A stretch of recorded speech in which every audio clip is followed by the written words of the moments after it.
Man City ပြီးတော့ Arsenal ဘသူကမှမညာရတဲ့ United ဘသူကမှမထင်မှတ်ထားတဲ့အချိန်မှာအမတ်ပေးစရာထိတ်ကအသင်းတွေကိုတသင်းပြီးတသင်းဒူးထောက်စီခဲ့တဲ့ United ရဲ့လျှို့ဝှက်ချက်ကပါလေ Man City ကိုနိုင်တော့ကံကောင်းတာလို့ဝေဖန်ခဲ့ကြတဲ့သူတွေကို Emirates မှာ United ကတကွက်ပြလိုက်ပြန်ပါပြီ Arsenal ရဲ့အိမ်ဝင်းမှာ3-2ဆိုတဲ့ရလဒ်နဲ့အတူကာရီရဲ့ United ကပရိသတ်တွေကိုအံ့အားသင့်စေခဲ့ပါတယ်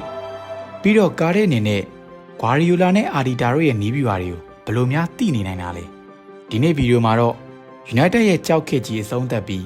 ရွှေခစ်ကိုဘယ်လိုပြန်စနေပြီလဲဆိုတာအသေးစိတ်ပြောပြပေးသွားပါမယ်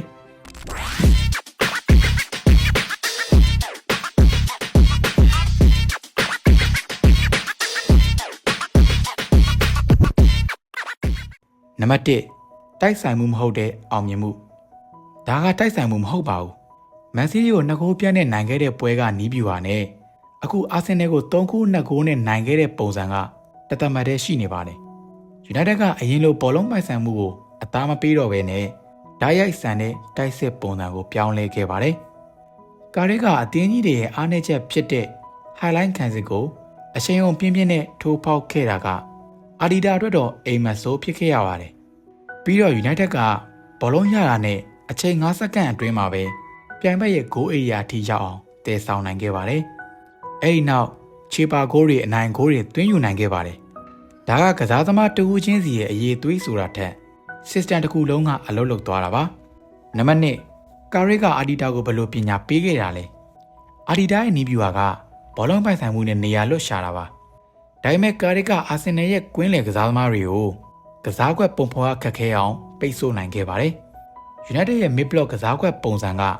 အာဆင်နယ်အသင်းရဲ့ကစားကွက်တီဖို့ခက်ခဲအောင်လုပ်နိုင်ခဲ့ပါတယ်။ပြီးတော့အာဆင်နယ်ဘောလုံးဆုံးရှုံးတာနဲ့ချက်ချင်းတံမြန်တိုက်စစ်ဆင်ပါတယ်။ဒီအချိန်ကိုအာဆင်နယ်ခန်းစစ်ကစားသမားတွေကလုံးဝမလိုက်နိုင်ခဲ့ပါဘူး။ဒါကနီးပြချင်းစစ်တူရင်ကစားတဲ့နေရာမှာကာရီကအာဒီတာကိုသူ့အိမ်ဝင်းမှာပဲတကွက်ပြလိုက်တာပါ။နံပါတ်3အရှုံးမပေးတတ်တဲ့စိတ်ဓာတ်ဒီပွဲရဲ့အရေးကြီးဆုံးအပိုင်းက United ရဲ့စိတ်ဓာတ်ပိုင်းပြောင်းလဲမှုပါအရင်ကဆိုရင်အဝေးကွင်းမှာဂိုးပြန်ပေးလိုက်ရရင် United ကစိတ်ဓာတ်ကြပြီးပြိုလဲသွားလိမ့်ရှိပါတယ်ဒါပေမဲ့အခုပွဲမှာတော့ Arsenal ကဂိုးတွေပြန်သွင်းလာတိုင်း United ကပိုပြီးပြင်းပြင်းထန်ထန်တိုက်စစ်ပြန်ဆင်ခဲ့ပါတယ်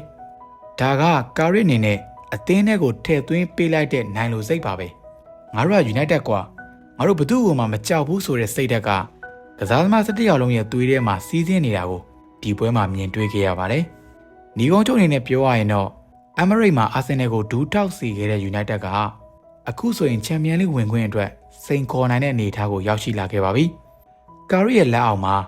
United ရဲ့အနာဂတ်ကဘယ်လောက်ထိတောက်ပလာအောင်မလဲ။ပရိသတ်တို့အနေနဲ့ရောဒီနိုင်ဘက်က United ရဲ့ရွှေခစ်ကိုပြန်စလိုက်ပြီလို့ထင်သလားဆိုတာအောက်က comment မှာဝင်ရောက်ဆွေးနွေးသွားခဲ့ကြပါဦး။အခုလိုသတင်းအချက်လက်အစုံနဲ့ဘောလုံးသတင်းတွေကိုသိကျင်နေဆိုရင်တော့ကျွန်တော်တို့ရဲ့ Beyond the Pitch YouTube Channel ကို Subscribe လုပ်ထားဖို့တောင်းဆိုချင်ပါတယ်အားလုံးကိုကျေးဇူးတင်ပါတယ်